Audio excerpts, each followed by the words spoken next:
Hello everyone, it's Amy and Coco's here and Kieran's under my chair and it's a gorgeous spring day. It was a little bit cold last night. We had a frost, but otherwise, how can you complain? The sun is out.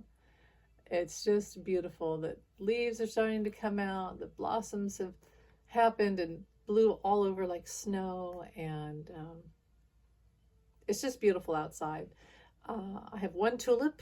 My daffodils already came and went. I have one tulip, and I really need to get some other flowers, just a few. And then I think I'm going to plant seeds so that it's cheaper that way because I don't have a lot of money to spend on flowers. But I can, yeah, do seeds and watch the wildflowers come up. And I love that. I really love that concept.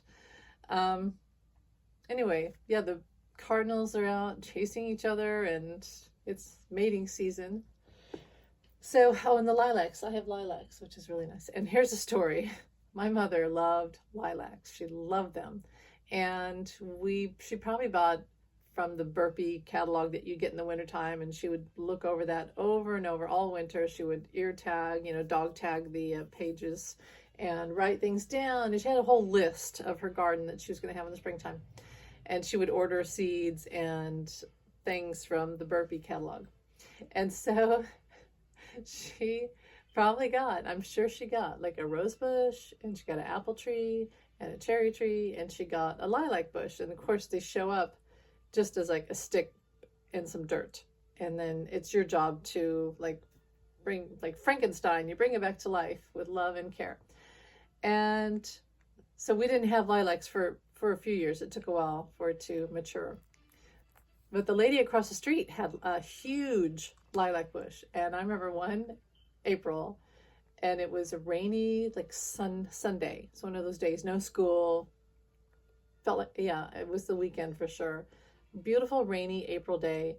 And this lady's lilac bush was in full bloom, lilacs all over. And so my mother, lusting after these lilacs, sent us kids over on a secret mission across the street to steal lilacs, out of view of this older lady who lived there. And we did, because mother told us to. Our Catholic mother told us to steal lilacs, and we did. That's how much she loved them. Also, mother loved, I think it's by Chanel, I could be wrong, but it was Ode to Joy perfume, because it had a floral scent. She said it smelled like Paris. And yeah, so whenever I smell that, and I haven't smelled it in a while, but it brings back that memory of my mother in springtime and lilacs. And I think if you could bottle the smell of lilacs, it would smell like Ode to Joy perfume. I think that's what it was called. Anyway, long story short, hello, I'm here. And yeah, I'll carry on. I feel like it was inappropriate for me to tell you all that when I'm segueing into this, but I was going to talk about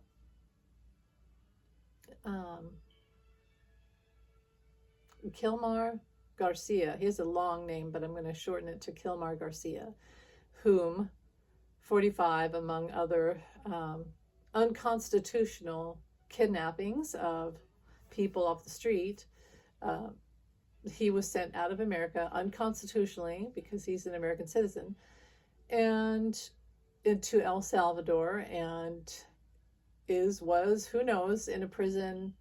And Trump was ordered to bring him back. Can't. He says, we can't do it. Sorry, we can't do it. It's more like he doesn't want to. And so he was ordered to do it by midnight last night. And then he got an extension. So now he has a few more days, I guess.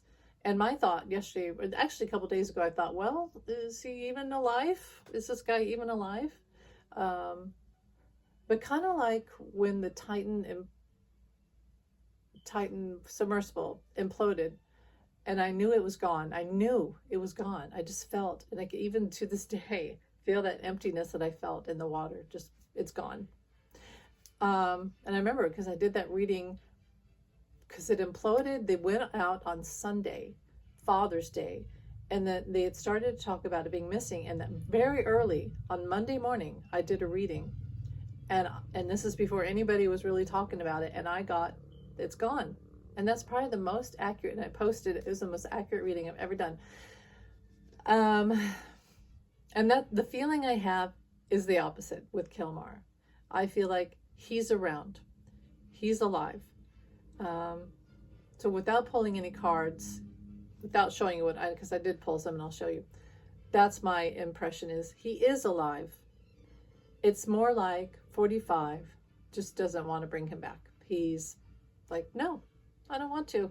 It's a very narcissistic thing. When you tell narcissists no or what to do, they're just like a bull. They lock in, jaw clenched. No, not going to do it. Not going to send him back. And you say, well, it was illegal. And this is a man living on the street like you or me. How can you just send him out the country into a prison? How can you do that? What about due process? What about all that? And 45 is trying to make an example out of all brown people, basically, or just anyone who's not him, anyone who would oppose him in any way. And this is like punishment for anything that's ever been done to him that he thinks that he's mad about. And this guy is an example. He's like a political hostage. Now tell me how this isn't like Hamas kidnapping the people and shooting people at that concert, and then a whole bunch of them died, some returned, the children were killed. How is it not like Hamas? Now people argued with me online, oh, you blah blah blah, you must have voted for Kamala. Yes, in fact I did, because Kamala would never have done this, and 45 is doing this all over the place, and the Supreme Court is helping him anyway. I feel that Kilmar is alive. So I did a reading just to make sure, and I'll show you what I got. My first card I got was the 5 of Cups, and that's him being very disappointed. I also feel like see how he's across the water and he's looking at his life and he's feeling very disappointed, like,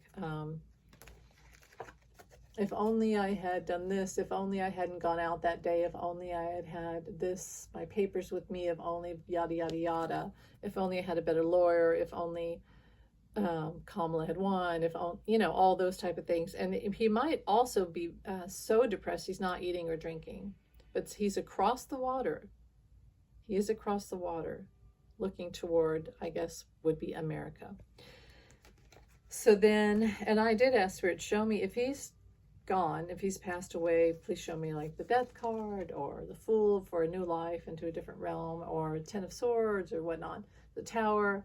And I didn't get those, but I didn't also get that he's like thriving. I didn't get any of that, but I feel just like I felt the card showed he's alive. And see, they're trying to feed him. They're trying to offer him certain things, food, water, drinks, legal advice, and he's pretty despondent. He's very despondent. So I feel like he was taken quickly. They came and got him. It was faster than you can imagine, and with no due process. And then I did get this. So the Justice Department is working on it. There will be justice. It's upright. There will be justice. Now, here's the thing. This is 45. I asked how will they get him back? And this is 45 going, no, I need money. And I think, and that's when I got the hit. He's going to use him as a political hostage. He's going to use him and say, pay me, and I'll bring him back. Any of y'all that want to come back have to pay a whole bunch of money. So it's like a political hostage. Here's 45, obstinate, angry, in his ego. Got to do some quid pro quo. So I think that, and do you really think that they have money in El Salvador to send this guy or anybody else back? It's going to have to be through American lawyers and the, justice system. So the outcome is that, okay, so there will be action taken. Coco's invested in this reading. There will be action. There is right now. You see how there's someone writing something? There is, they're writing up things. And yes, there's hope, but there's also money involved. And it very well may be that they're treating it like a hostage, like with ISIS or something. And everything I say is for entertainment purposes only, not fact. This is intuitive. But it's like ISIS and Hamas, where we're having to make deals. We're having to make deals with the enemy. And who's the enemy? 45. So there will be money. Would be America. This is him coming back to America. Now, this could be September. It may not be till September. And I always see that as she's in her garden. But that's also like June. But to me, that's a 9. So that would be September. She's in her garden. The pentacles are like the earth, the grapes. That's money, exchange. It also could be that where he is beautiful if he's allowed to go out. But I think that's like September. But also I get the 6. So it could be June. It's either June or September he'll come back, or 6 weeks, 6 months, the month of 6. This is him being brought back at night over the water. So it could be that we go and we bring back these prisoners that are American citizens that were kidnapped and sent to El Salvador and other places. That we go in the dark of night and we find and save, like kidnap victims. We literally have a mission to go and find them and bring them back in the dark of night over water. So I do feel that Kilmar is alive. There is hope. He's very despondent. He's feeling like he's not going to make it. It's not going to work out. And he's feeling very like the American dream died, which it kind of did momentarily. And I want to do a longer reading about that. But I just wanted, for now, I wanted to talk about him because I think it's important to understand what's going on here. And that I do think he's going to be used as like a political hostage, and 45 is going to get as much money out of this as he can. But isn't that like any other hostage taker that wow. Also, I saw Breaking Bad, that he is, there's a thing where they said that 45 said this morning, I want to send drone bombs to bomb Mexican cartels. And I thought, wow, that's just like Breaking Bad, where, because 45 is like Gus from Breaking Bad, getting rid of anyone else who's as bad as he is. Anyone else is like a bigger cartel than he is, for entertainment purposes only. But if you've ever watched Breaking Bad, some of the worst characters are, like Gus is the kingpin of them all. And I always feel like the reason why 45 hates Mexico is because he feels like they do all the stuff that he wants to do, which they don't. But like with drugs and, the sex trade and the drugs, guns and all those things, he feels like he should be the only one that's allowed to do those things. And, anyway. Breaking Bad. Also, I saw a movie last night, a very old 1980s movie called Tomboy. I've never watched it. I've heard of it many times, but never watched it. And there's a scene where these two girls, one's an actress and one is a race car wannabe driver. And they go to a party at someone's house in Beverly Hills. And it's very Mar-a-Lago-ish. And it's like sex and drugs and rock and roll and just wildness and drinking. And I thought, like everyone was compromised. Everyone was a jerk. Everyone was greedy and just corrupt in every way, except for these few characters. And I thought, you know what? That's what it's like. We really are in this bonfire of the vanities where everyone is just corrupt. And if you ever ask yourself, and I've talked about this before, but why does 45 and everyone around him lie and get irate and do all these horrible things? Why don't they see? And their plastic surgery is awful. It's like no one is just like in reality. It's because they're all high. They're all drugged. And I really think that's a lot of it. We're not talking to people who are sober.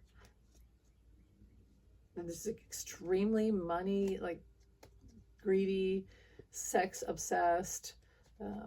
Again, they're tied to the earth. They're tied to the the ego, and money is, I was thinking about this, money in its original form was and still is from the earth. Like some of it was clay, rocks, you know what I mean? Look at diamonds, they're the jewels, those are of the earth. We use iron and silver and copper to make coins, and paper from trees. It's all very earthy. And so money itself ties us to the earth. It's very earthy. It's not like a real thing. It's like literal from the earth, and to the earth back it goes, just as we do. And as long as we're here, it's funny how we're tempted by these earthly objects that aren't really a thing that we created. We created money, right? It didn't have to have it. We created it. And look how corrupt it's made people, and it ties them to the earth. Like people do not have a spiritual ascension as long as they're being fulfilled by money. They can't get past their lower ego, lower chakras, because they're tied to these earthly items that are money and all of that. And I just thought that was interesting. I'm rambling. Thanks for listening. You guys have a great day, and bye.